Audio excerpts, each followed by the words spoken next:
Tweeter writes in, as someone who watches a lot of college ball, I was absolutely befuddled by Stugotz talking about Mount St. Mary's. You don't get the show. It was a bit baffling what happened there. We will cover college basketball like that throughout March. Antoine Walker will join us later this hour, and Victor Oladipo returns tonight relatively quietly. Like, if he's healthy and good, that's going to matter some, isn't it? We have not yet dissected Mike Ryan's tears on Goran Dragic. He was away when Goran Dragic betrayed Heat culture and decided, I'm going to try and go through Heat culture. Yeah, but did you see him be a double agent? Because Goran did the deed, and the Miami Heat benefited from Goran Dragic moving to the Nets. This was a long play all along, so thank you so much, Goki. Why don't you explain to the people what you're talking about who are not watching the every movement of Goran Dragic? Wait, you didn't watch the end of that? You didn't watch the end of that Nets game? Are you saying he went to the Nets to help the Heat? First and foremost, happy Depot Day, everybody. All right. I was watching Jason Tatum and thinking of the text that Stugotz sent me, which was, "I have something for you today." Yeah. Yesterday really annoyed me as a Heat fan, because I saw a whole bunch of chatter about the Celtics and their chances in the Eastern Conference and a whole bunch of talk about Jason Tatum. Why? Because the Celtics beat the Nets on a national stage, and that's cool. And they got far more attention for beating the Nets than the Miami Heat did for beating the Bulls, for beating the Nets, for beating the Sixers, and should have beat the Bucks in 4 games. That was a murderer's row of opponents, and your Miami Heat held steady, held firm, and yet you look at the DraftKings odds to win the Eastern Conference, the disrespect is enormous. And here is Depot Day, in which you have a team in the Miami Heat that hasn't done anything really in the buyout market. You have all sorts of other teams in your Eastern Conference improving through that. Well, guess what? You got a former All-Star who's been working his way back to health, and he is joining the team tonight. High hopes for Victor Oladipo. The quotes out of Heat Camp and the private talk out of Heat Camp is they love how he looks, that he looks great. And I thought when we were talking trade market with the Heat, I thought that their depth was already really good.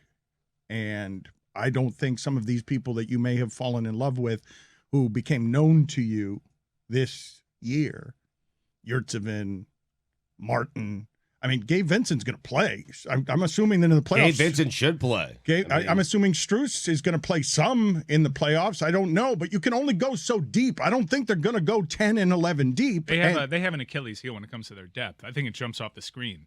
If something happens to P.J. Tucker, the Miami Heat are screwed. You would say, well, that's where Markieff Morris might slide in. Is he going to play?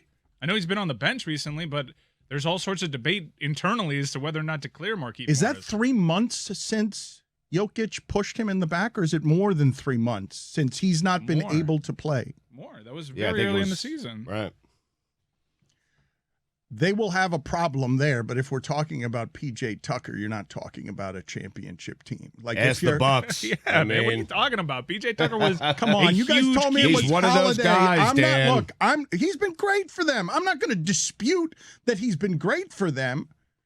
But you can't, if I say this to you about any other team in the league, if I took off a guy like P.J. Tucker, who you believe, any other team in the league that you're saying is a contender, you guys would all say to me, come on, that can't be where the championship hopes reside. What's the argument here? Because you got dismissed so quickly. Because if you are talking about P.J. Tucker, you are talking about a reigning NBA champion. I am doing this because I know that the audience locally, there's a disconnect between how we do this, talk about the Heat locally and nationally. And a lot of people listen to this local hour and they are elsewhere. They're not watching the Heat the way we are regionally. I'm the one who told you he's been the best three-point shooter by percentage in the league. That corner shot is crazy. He's important to them. I'm not saying he's not a good player. I'm not saying that before he was a champion in Milwaukee that he wasn't an integral part of the three-point shooting rockets that should have taken down Golden State. What I'm saying to you is the national people listening to this, if I take any team that you view as a contender, and I said, and if I take P.J. Tucker or a P.J. Tucker type off the team, the whole thing crumbles, you're going to dismiss it if I do it about any other team. I think it happens last year. If you take P.J. Tucker off the Bucks, they don't win the title. So I dismiss your point thoroughly, Dan LeBatard, and I think he's hugely important for how the Miami Heat play their small ball right now, and to not have depth behind him, I think, is a glaring issue with this roster. Everybody's heart sank when PJ Tucker limped off the court in New Orleans. Thank God he's playing through it. But I think if you're looking at this Miami Heat and their issues with depth, there is a glaring need behind PJ Tucker. He's hugely important to this team. You know how important he is when you see Eric Spoelstra speak about him, because the way that he talks and heaps praise about PJ Tucker, he does not do that with other players on this roster. It is a very rare thing for Eric Spoelstra to wax so poetically about somebody. Dan, on a great team, he is very important. On a bad team, you're right. Doesn't matter. On a great team, on this team, he is very important. It's Dwayne Dedman if it's not going to be PJ Tucker, and that's a big drop-off. Tucker's important. He's a glue guy, and if the glue starts to loosen, you know what happens, Dan. I mean, things fall apart. That's what happens with a glue guy. I mean, Dedman is not the direct backup. He's not, but neither is Morris. They don't have anyone to back him up. That's the point. Yeah, you don't really have a four. You have to maybe move one of your wing players to the four, or you have to go super big and maybe try Bam out at the four. So PJ Tucker is hugely important to this team. But if you add a Victor Oladipo, maybe it becomes less so. I'm very curious to see how Victor Oladipo makes his way into this Heat lineup, because you mentioned Caleb Martin, which has been an absolute find for the Miami Heat. The separation from his twin brother in Charlotte actually was great for his career. He wasn't considered the better prospect of the two, and now he doesn't. I still am not exactly sure what his ceiling is. And if Victor Oladipo, coming off injury, can take minutes from him. The guys in that locker room, when you arrive and get a high flyer, I love the question of what's his ceiling on a high flyer, on a guy who jumps better and more than anyone in the locker room. But we're talking about all these guys, the Vincents and the Struces. If the Heat have intentions of getting to the finals, those guys will become irrelevant, because we've seen in the last several NBA finals, it basically comes down to 7, if not 6 players, because all these guys will have weaknesses that are found out by playoff defenses and playoff scouting. So who are the 6 guys that matter? As you start to lop them off, I don't think Martin will matter. I don't think Vincent will matter. I don't think Strus will matter. And that's why we talk about PJ Tucker, because it's very clear based off of the fact that he did it for Milwaukee that he will be one of the 6 guys that matters. And if he's unavailable, the Heat might not have a chance in the deeper end of the playoffs. Man, I'm curious. I think Gabe Vincent absolutely plays in the postseason, unless Victor Oladipo can take some of those minutes. We saw a lot of Victor Oladipo last year in the brief time that he was here, initiating offense for the Miami Heat. We know Jimmy's going to do that some, but Kyle Lowry has missed a lot of time with personal reasons this season. He's been hurt at times this season. Gabe Vincent has been a spectacular backup, I think, considering everybody's expectations. It might be the very reason why Goran Dragic isn't here. I agree. I just think that there have been better players in recent editions of the NBA playoffs that just get found out. And in 3 years' time, maybe Gabe Vincent will be up for this. But I think the recent evidence of NBA playoff basketball is that a lot of these guys that we're talking about are not going to matter if you play Philly in the conference finals. You don't think he's going to play, though? You think it's going to be weeded out by then on Vincent? Because you can't go. I understand your core of 6 argument, but when I've watched playoff basketball, it usually gets trimmed down to 7 and 8, not 6. There are 7 or 8 guys. One guy off the bench. It's not 6 guys. We haven't shaved it down like that just yet. Well, we did when we were the big 3, but the Miami Heat have a deeper roster than that big 3, which is just, well, it's not to say they have a better roster. It's just they're constructed way differently. You had 3 of the greatest NBA players of all time. But Mike, you pointed out Lowry, and Duncan Robinson's another guy. If he's having an off night, I think Gabe Vincent's the guy that goes in for Duncan Robinson. Well, Strus probably, and it's good to have that additional option. Look, I think the Miami Heat, it's very obvious what's happening with the national media. I am so confused as to why they don't know anything about a team that made it to the NBA Finals inside of 2.5 years ago. But the Miami Heat didn't get any credit for what they did over this last 4-game stretch. Everybody pointed to holding the Philadelphia 76ers to their lowest point total in 5 years as, whatever, James Harden wasn't there, completely omitting the fact that Kyle Lowry wasn't there for that 4-game stretch, where they handled themselves quite nicely and extended their lead in the Eastern Conference. Guillermo, put it on the poll, please, at LeBatard Show. Did you assume that James Harden missed the last game because of Miami's strip clubs? Yes. I actually went to that game, Dan. It was really annoying. Little juice to that game with James Harden, Joel Embiid. They hadn't lost since they got Harden. I went to the game. I was on time. I paid a little extra to get tickets. I was all fired up. Harden didn't play. And I was really upset, and so was Abby. Let me tell you, she wanted to see the beard. We didn't see the beard. It was a bad game. And Embiid was lazy. He was hungover in the first half. He didn't pick things up until the second half. And that team without James Harden is a complete disaster. Well, it was that night. Jessica, are you meditating? You closed your eyes. Is this Stugotz doing this? The sound of his voice after a weekend, just breathing. That sound great. Breathing cigarettes and the weekend in your face. Why are your eyes closed? It's a Monday morning, Dan. It's so bright in here. It's so cold in here. I'm listening to Heat Talk first thing in the morning. Oh, the playoffs are coming. Already bringing up his wife or his kids as an excuse for why something was something else. Like it's too early in the morning. I said Abby was upset. She wanted to see James Harden. You've learned already. Give her a break. You're a quick learner. She liked you. You already know that Stugotz just uses Abby as a bridge to other lives. Chris owns a highlight team. I don't know what's going on. Well, what happened there? What? Antoine Walker. Why does this make people laugh?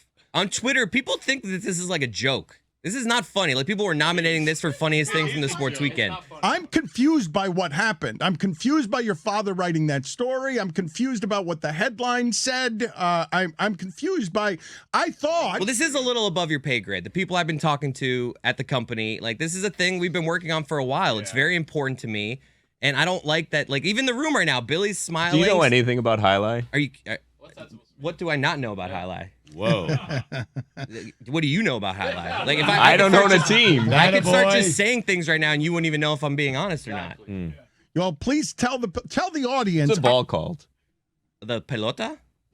Expert. Or the cesta? Like, the cesta is what you throw it with? Like, I've been building a cesta at my house the last couple of weeks. Like, I'm telling you, like, this is not a joke. That's why, like you're building like craftsmanship. You're weaving. All Like Noah built an ark? I've been watching is old YouTube videos of Joey. He's talking to the team tomorrow. I have a meeting with a scouting director that I might hire tomorrow. Like, Joey? later this Wait, afternoon. Joey's a part of this? No, Joey, I'm having come talk to the team. Joey's his friend. Yeah, consultant. No, Joey. Joey is a Dania highlight legend, Right. one of the most famous South Florida players in the history of highlight. Yeah, maybe the most famous. He's talking to the team tomorrow. What? How do you explain to me what happened here? I thought we were talking to Miami Highlight. I'm confused about why you're trying confused. to rescue Highlight, and next thing I know, you own a team, and some steps got skipped. Look, some things fall on my desk. A few months ago, this came across my desk, and I was like, look, I've always wanted to be a champion. I have the most coaching experience of anyone in this room. I'm the best athlete in this room, debatable. Tony beat me in the 40 in LA. Right. That went undersold. You guys raced? We did race. Anyway, I'm still For fun? a little Did you upset about record that. it? Mm-hmm. But I'm like, I am all in on this. I'm so excited. My roster is good, decent. We're in the middle of the pack right now. I want to know. How big is the pack? 4 teams. What else is We're on top. your desk? We're top 3 in the league right now, though. This is Got like a 20% chance of winning. I mean, this is not a joke. I mean, what Stugotz said was a joke. What do you mean? This is not a joke. Chris Cote, Miami Highlight is the last of Highlight. It's a Magic City fronton, Dan, and they totally reimagined the game of highlight. It's battle court now, right, Chris? My God. March 20th, we'll be out there the first time for my game. That's the first time I'll be out there with the team. If people want to come out, support me, support the Cesta Cyclones. I'm telling you, this is a team you want to root for. Manu, Manny, Aikida. It's a whole roster full of... Right off the dome. Is there the ability to bet on this yet? Like, bet on this. You have a Super Bowl winner on your team, I read? I do. What? You have a Super Bowl winner. what do you mean? Yeah, who is it? I can't give away all the good stuff. This is the first segment that we're doing this. I'm not just going to unleash all my bullets the first segment. Okay, but this is not a joke. Can the internet bet on March 20th? Will there be the ability to bet on your team or watch this somewhere? Of course, yes. You can bet on this. This is a legit highlight. This is a legit league. They are trying to bring back the sport of highlight. It's more of like, it used to be just a thing where it was like every person for themselves. Now it's more tennis style, where it's matches. It's there's 5 games and there's sets inside the games. It's confusing, but it's fun and it's different. And now you can root for teams as opposed to just rooting for individual highlight players that nobody knows. So they're making it more team sport. I own one of the teams. And I'm like a little offended by Stugotz laughing, by just the sense in this room. I love it, Chris. I'm not laughing. Like, I'm not laughing at you. I'm laughing at the idea that you own a highlight team. Right. I think it's fantastic. Go Cones. Thank you. Whatever they're called. Cyclone. The Cesta Cyclones, and we I thought there was the Cyclones. I'm sorry. don't be fooled by our third place standing right now, because we mean business, and Aikida is the real deal. He's the one I want to take a step this year. Manny, Manu, those are like our studs. But Aikida, he's taking a step this year. A taking of a baby step? Is it? It's not a leap. It's not a. He's turning Let's the not corner. do that whole thing again. Okay, but but I didn't know that taking a step was on the list. I didn't. We don't have to do it again, but I was not aware that it's on the list. well, he's taking a step. There's the step, and then there's a How step. long is the season? The season is 9 weeks. And I believe we're like 4 weeks into it. So we're like midway through it. But I'm telling you that March 20th, I'm going to be out there. I need support. I need people in this area to come out, support the Cesta okay, Cyclones. let's not turn this into a promotion. I love But it. this is my team, Dan. What Yeah, do you I know, mean you're the promotion? owner. Why are you And waiting you 2 asked weeks him. to go No, see your team? It doesn't seem like Yeah. anybody else here is promoting it, so I got to promote Okay, my well, team. I just found out you're the actual owner. I just found out minutes ago. We will get some people out there for you. We've done this before. We like Highlight. We like it as a dirty South Florida institution, and this is the end of it in the United States. This is the last existing fronton. Do we have to go to this, or? you get to That's go the to kind it. of support that you want there. He has an owner's box. You know the owner. You could probably. Well, you're the owner. We should All right. negotiate appearance fees with you Yeah, there. I got We're X- trying to save your team here. I got X Yep. amount of people that can come in my suite, but I want listeners to come out. We need to support. We need to bring back Enough Highlight. with the rah-rah speeches on promoting something for yourself. I want He's trying to bring it back for Miami, I Dan. know, and we will get to He's that. trying to bring this town a championship. I It's on get- a Sunday, but though. we can't be. Oh, is it a Sunday? Shit. Which day is it? Double the The appearance 20th, fee. March 20th. I Were you want playing? Chris Cote to slow down a little bit with selling himself to everybody. He did like a commercial this weekend on Instagram for like a seltzer. Was that just for funsies, or like do you have yet another sponsor? Because They got to pay more money if they want me to say it on this show. Wow. Attaboy, Playing the game, Chris. baby. Where are you with Sheets and Giggles right now? Where all your Chris Cody thoughts, presented by Sheets and Giggles. Damn right. all just your renewed. thoughts are presented. Okay, but I've noticed that there's some other South Florida people here who want in on the fun here. you should trying have to, your team's uniforms be made out of Sheets and Giggles material. Ooh, make them the sponsor of the team. Yeah. Hey, don't you guys. You guys are cute. Jeremy, come over here for a second, please. As Oladipo returns to the Miami Heat tonight, introduce yourself to the audience. Jeremy has been helping us, as a lot of people around We're calling here. him Jer Bear, by the way. Yeah. Yeah, Jeremy Taché, but we like to lovingly call him Jer Bear.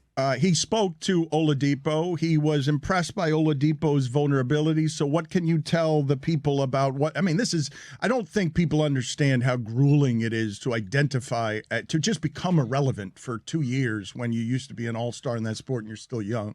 Hold on, Jeremy. I what are you just told laughing him, I told about? him to pretend Dan's naked right now because that's something you're supposed to do. Like if you're ever getting a moment, because you're Dan, you're just like calling Jeremy. He wasn't Yeah, it's- expecting to talk today, and you're like throwing him on the mic. I'm just in Pretend case. Dan is naked. In case there's a little nerves Yeah, right now it's for good Jeremy, advice, yeah. I just want him to think of you naked. He's our coworker, Chris. It's Jer Bear. Yeah, Jer Bear. It was perfect advice. Thanks, Chris. Okay, It's making me Jer way Bear, more if you- comfortable. If you're nervous, He's a team owner now, Jer Bear. Yeah. Mr. Toner. Cody, thank you. if you are nervous, don't be, please. That doesn't work around here. But please tell me what your conversation with Oladipo was about. Yeah, the reason I'm shaking is more because of the cafecito that I had right before I came on air, and I And when you wouldn't tell have had. and when to you be tell honest. someone to not be nervous, that always is a good job of not making them nervous. You shouted, "Think of Dan naked." Like, yeah, thank you. We've for the, all done it, Thank Dan. you for the advice, Cyclones owner, but you started that. Cesta Cyclone shirts will be available. It's later this month. So Victor Oladipo. Yeah, go ahead, Jer Bear. Victor Oladipo. I spoke to him before the season, and we were talking about his injury and everything that he felt ever since the first surgery that he had, and basically that at this point before the season, he was realizing that surgery just wasn't done the right way, and so now in that sort of second operation. and going through everything he went through once he joined the Miami Heat, he was describing some of the pain that he was going through to me, which he described as getting up in the morning and it was like you're stepping on knives every step that you took, going toward the fridge in the morning to grab water or waking up for a snack or whatever it might be. And I just think that he has gone through so much in terms of the mental side of things, in terms of now having to get his body back to the place where it was, where when you're paid to be an athlete and you're so used to your body performing in peak condition, I think the hurdle there is more even than the physical and coming back. Good first appearance. Listen to Jer Bear being a journalist. They'll beat that out of you, Jer Bear. Yeah. I'm wearing a Wade County hat. I'm not exactly being a journalist here covering this team. That's How so did- professional. How did Dan look naked? Looking good, Dan. Oh, that's not the way to succeed around here, Jeremy. You gotta go for the joke there. Nothing stopped it's the Jer end. Bear. I mean, that's a fine. It's $5. That is not a fine. It's Jer Bear. I want to circle back on something because I believe sometimes with the national audience, the homerism of this show comes through on Heat stuff. So I just want to ask you guys, going back to the original point of PJ Tucker, and again, I want to preface this by saying this is no slight on PJ Tucker. He has been great for them, and I'm surprised by how great he's been because what Mike says about Spoelstra talking about is true. Spoelstra, of course, loves those guys willing to do all the shit that nobody else wants to do when you've been in the league that long. All coaches love those guys. And so I'm not disputing what you're saying. I'm simply telling you the Phoenix Suns right now, or I don't even know who I do it with on the Golden State Warriors, but if I tell you right now for the Phoenix Suns, Jay Crowder's out. It's important. Not disputing it's important, but you're not going to tell me that that's the reason that Phoenix isn't winning the championship. No, it's Chris Paul. Largely, I believe you, but again, we saw it. We saw it with PJ Tucker. You're using an analogy for a man who proved it. I don't think Milwaukee wins the title. I don't think they come back in that series against Phoenix without PJ Tucker. PJ Tucker was a huge acquisition for them. Yes, Drew Holiday was one too. Yes, George Hill was one too. They had to make a bunch of acquisitions to be able to push their team over that final line, and PJ Tucker was a massive part of it. I just don't know how you do this when we're talking about six guys, and another one you didn't even mention was Brook Lopez. Like, it's not six guys. And while this is the same conversation, it feels like the same conversation we have every year about George Hill being traded at the trade deadline, where you guys think that these are seismic moves. And I don't mean to disparage the players by simply saying that's not the reason that they will or won't win the championship. May make a shot at the end to win a game, but I'm just saying that as the bulk of the games are played, if I tell you the Suns are missing Jay Crowder, Stugotz, you say, yeah, Chris Paul, of course, Chris Paul. But if you keep going, right? Because I'd take Ayton off of that team first, and now you got all sorts of young guys like Payne and Bridges. Like, you've got guys on that team, and so if I take Jay Crowder out, you're like, somebody else will do it. I think he's the fifth most important player on the Miami Heat right now.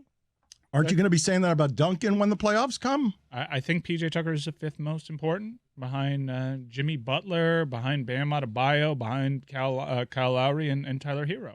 I think he's hugely important to this team, and because there isn't another PJ Tucker on this roster, you kind of have to rig one. I think he's hugely important. And no, I don't think the Miami Heat win the East without PJ Tucker. When I project the Miami Heat as a Homer fan on the local hour, might I add, to win the Eastern Conference, I'm doing so because I'm imagining PJ Tucker playing the same role throughout the postseason that he's played during this regular season. And he's absolutely, I don't think it's talked about enough, quite honestly, because I think that's the biggest single difference between the Miami Heat and the Milwaukee Bucks.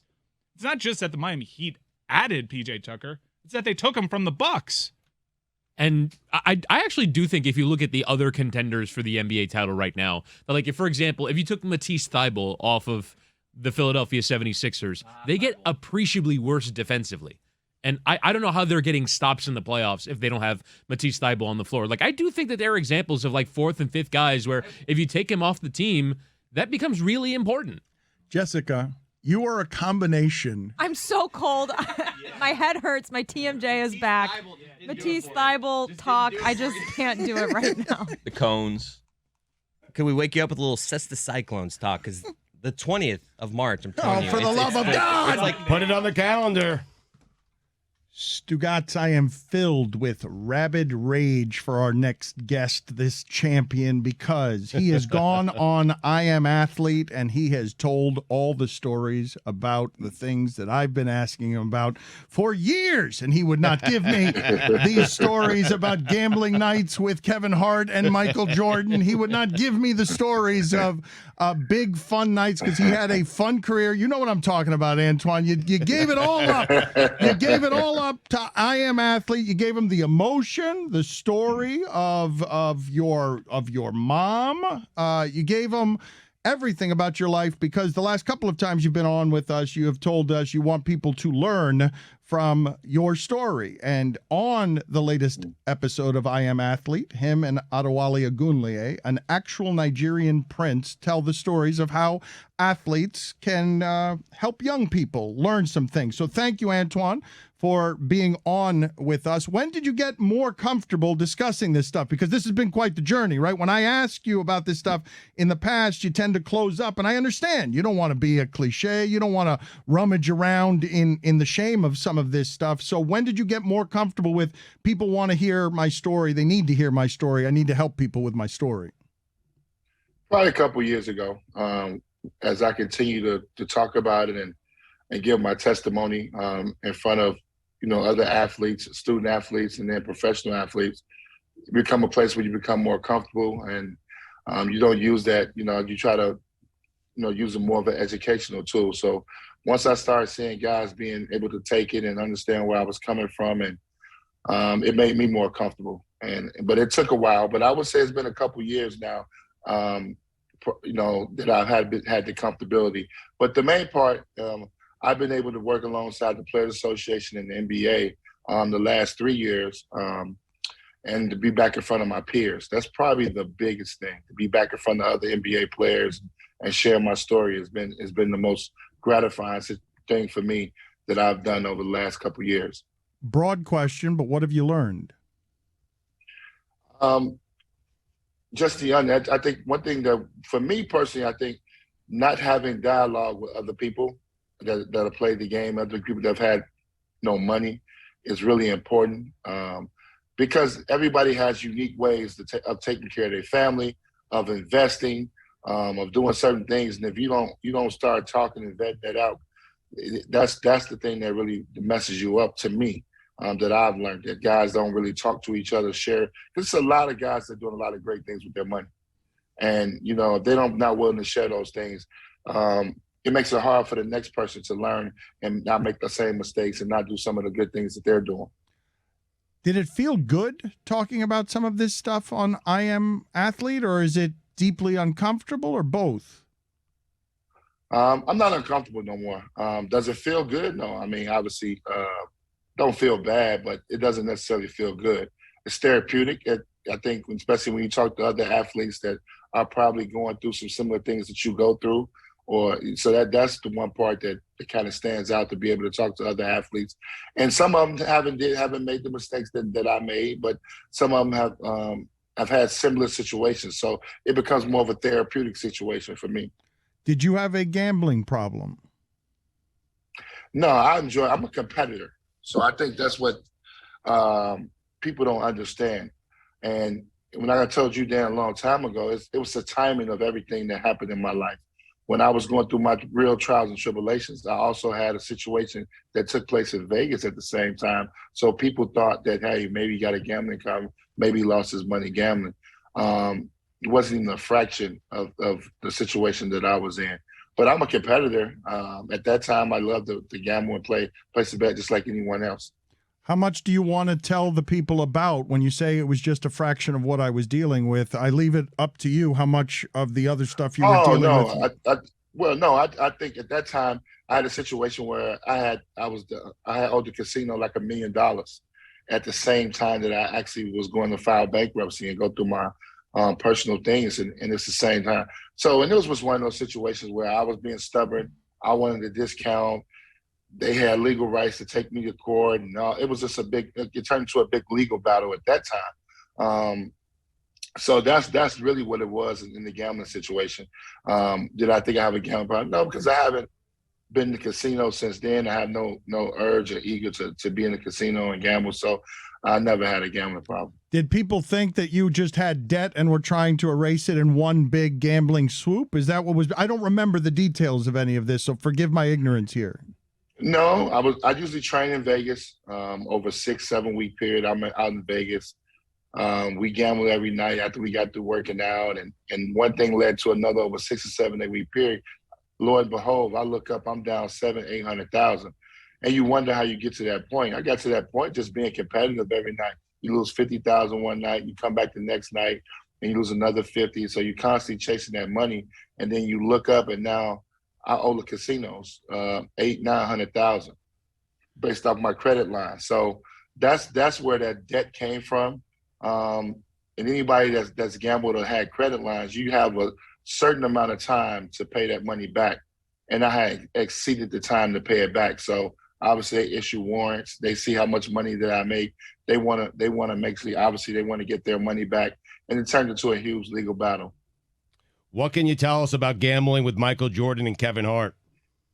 Kevin Hart was a young guy then. So that's what that was. He was around me and Michael. I think it was at the casino. Was in the casino at one point, and he saw us gambling. But anytime you go to casino with Mike bets are a little different than anybody.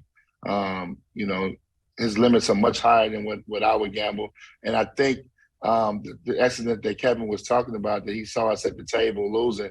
And so you could just assume that I'm trying to keep up with Mike. But no, Mike bet is 10, 20, 30,000. My bet's going to be 4,000 or 5,000. So it's a big difference. But I'm not trying to keep up. So that's why I think Kevin thought that I was trying to keep up with Mike, and I wasn't trying to do it. This is before Kevin became the huge star, though. He was just before he was the real Kevin Hart that we see now today.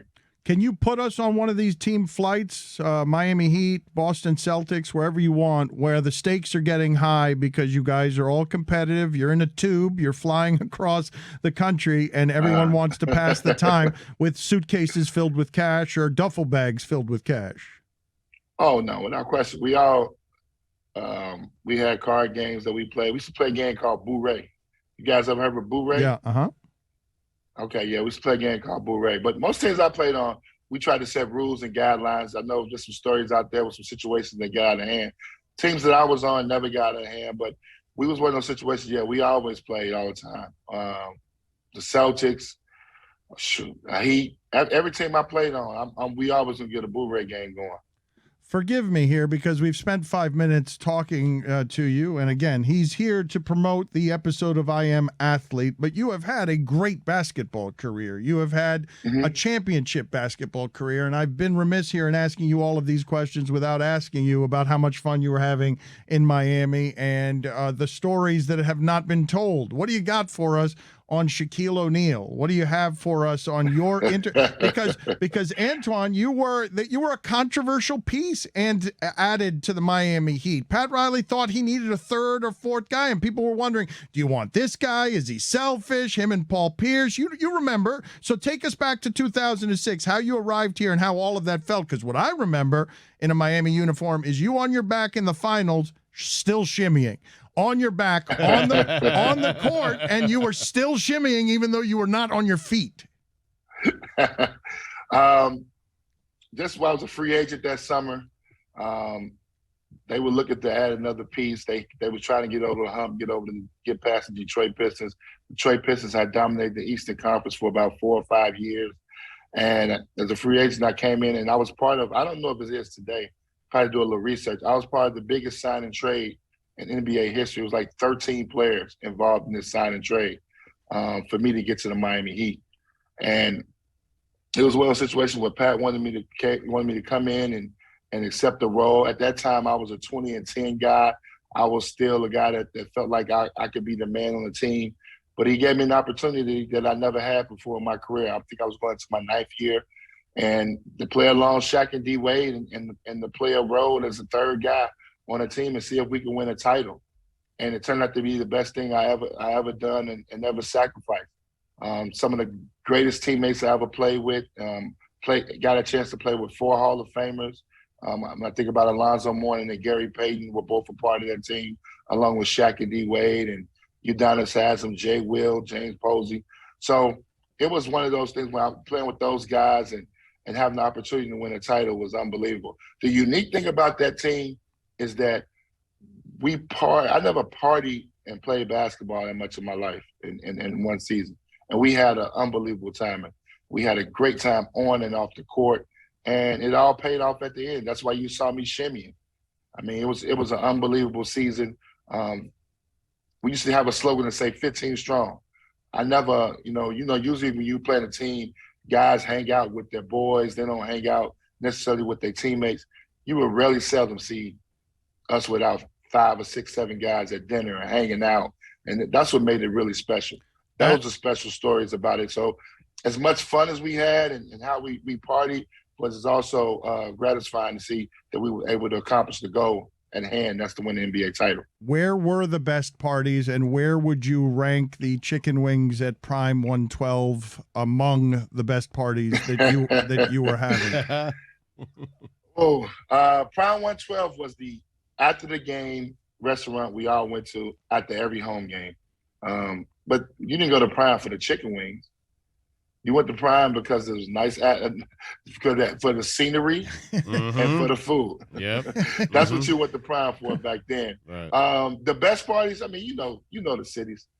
New York, Chicago, LA, Toronto. When you go to those cities, those are the best parties. But we had a party in every city except Utah, I think, and Indiana. So we got it in a lot. Too boring there? You're saying you've never partied like that. You're saying that team had the combination of both. That was the championship team, obviously, but you're saying that's the biggest party team you've ever played on. Ever played on. Where we go out, have a good time, and still get in there and get the job done. That was the biggest team. I'm surprised that happened with Riley as the head coach. What were the Riley practices like after the hangovers? He knew. They were really, really hard. They were really hard. And then when he go out, and especially if he got a chance to go in the huddle and smelt the alcohol in our breath, that means he's going to be in there 4 hours. You try to cover it up. And so what percent? Oh, yeah. A lot of running to the steam room. A lot of steam room action. Sweat it out. I want a number. Let's say there are 100 games in an NBA season, postseason, regular season. Let's just say make it 100. How many of the mornings after the party were there practices in Antoine Walker's life where there might have been liquor on the breath of someone in that huddle? I would give. I'm gonna give a percentage. We probably will 70% of the time. Damn. Except Utah and Indiana. Right. Okay, so a lot of drinking was going on. Are you familiar? Gary Payton told this story the other day because you're describing something fun. This does not sound like fun. The bucket of hijinks that Shaquille O'Neal would fill in the bathroom with, he was not specific what he was putting in that bucket over weeks, but that would get dumped on somebody. Are you familiar with Shaquille O'Neal's bathroom bucket? I never got dumped on me. I'll say that much. So I never had that problem where it got dumped on me. But Shaq's a prankster, man. You guys know that. Shaq is one of the best teammates ever. No matter win, lose, hook or crook, he's gonna come in with the same attitude, no matter what. So guys allowed that. We allowed Shaq to be Shaq, and Shaq always kept the locker room loose. You got to try to keep a loose locker room because Pat Riley's, he's very strict and demanding. So you got to have somebody loosen it up a little bit. What does Antoine Walker do with Charles Oakley's claim that Giannis Antetokounmpo could not have started during his time? He would be coming off of the bench during your time. Absurd. No, I don't agree with that. Giannis, to me, can play in any era. He's too skilled. When you as skilled as he is, and you can handle the ball and rebound and play defense, I just think because offensively he's a little challenged. I think in the league it's more physical. You can put your body on him. I think that's what Oak probably meant by it. But no, I think Giannis can play in this time frame. One of the great quotes of all time. Back in the day. One of the great quotes of all time, I believe, in sports was uttered by Antoine Walker, attributed to Antoine Walker. Do you know what I'm going to say, Antoine? Oh, yeah. There's no 4-pointers. That's right. When he was asked one time why he takes so many 3-pointers, his answer was because there are no 4-pointers. And it's funny now through the prism of modern basketball. Like, I mean, yeah, 8 threes is a lot. 8 threes per game is a lot, but there are many more guys who are taking way more than that now. You were ahead of your time, Antoine. You knew what nobody knew. Like, let me shoot from out here. And the crazy part about it is that the reason why I came up with that quote, it was All-Star Weekend, and the media was giving me a hard time. I think I had like 300-400 attempts up by All-Star break, and they were going at me like in the media, and I was like, everybody kept asking me, why do I shoot so many threes? And it came out very random, and I was just like, because it ain't no 4s. And next thing you know, it went viral, and everybody loved it. But yeah, that's what it was. I wish I did play in this day and age. This is perfect for me. I can shoot 10, 12 threes a game. You'd never stop shooting. It Antoine. is perfect for you. But I'm curious as it relates to Riley and Spo, because they've really embraced this style of play where they tell the Duncan Robinsons, just keep shooting. It doesn't matter whether you make them or not. As people were criticizing you for taking too many threes back then, did they have the foresight to know, Antoine, just keep shooting, just space the floor, keep shooting. We need the threat of you out there. I don't think they did. I just think, the younger generation, the big men have gotten smaller, if that makes sense. Where you got big men that can step out and shoot threes, and you got more coaches that are willing to let guys do it and understand their skill set. And I think, for older coaches, it's a problem. You look at Popovich and some of those teams, the veteran coaches in the league, their teams don't shoot as many threes. So it's still a little edgy right there because you used to seeing basketball played a certain way. But I love it. I think it's been great for the game. You got to attribute Steph Curry and Klay Thompson, those guys who've been very good sharpshooters to change the game. And they was able to win an NBA title playing that type of style. So it's translated to where the game is now. Antoine, I'm looking at that roster right now, the championship Heat roster from 2006. Who partied the least on that team? Doliak? Mike Doliak. And probably Jason Capono. Oh, Capono! My Capono! Who partied? Get my Capono back there so we can play it for Antoine Walker. Find that. Who partied the most? Who gets the distinction of partying the most on that team? We was a group, man. It was like a rock band. I would say our group was myself, Gary Payton, Posey, UD. Probably Earl Barron. We brought Earl with us on the trip. That was our rookie. We had him out there with us. So it was like probably us 5 on a consistent basis. And then Shaq and D Wade would have their parties because they were the big draws on the road. I remember we played in the era with no social media. So we go back to the old days. We had to make a flyer. It was a little bit more. Make a flyer. Hang it on a telephone pole, right? Yeah. I love the idea of Antoine Walker like going to a Xerox machine and making a flyer. Come join me, Shaq and Wade tonight. Staples them all over town in Toronto. But all good times. What do you remember as the greatest conflict or the greatest confrontation? Because people work in a space, they're competitive for a long time. Champions sometimes are forged in fire. What are some of the things that you remember from that season, confrontation, conflict, when it was necessary? I think, for us, it was more or less trying to make sure we get it right. We didn't want to blow that opportunity. We had different, you have different spats where guys will fight and you have a rough practice or a rough day. But one thing I could say that was really great about this team that I played on, it doesn't happen too often. Nothing never left the locker room. And that was something that was very unique that happened. So no matter if you got into an argument, you got into a heated discussion with somebody fouled you hard, and it led to anything, it never left the locker room and it never spilled over. And I think that was one of the big parts of our success, that we didn't do that. You mentioned Udonis. You have to be stunned that he's still in the league. Oh, without question. I give him a lot of credit. He's like Mr. Miami. Just his work ethic, from where he came from to be there.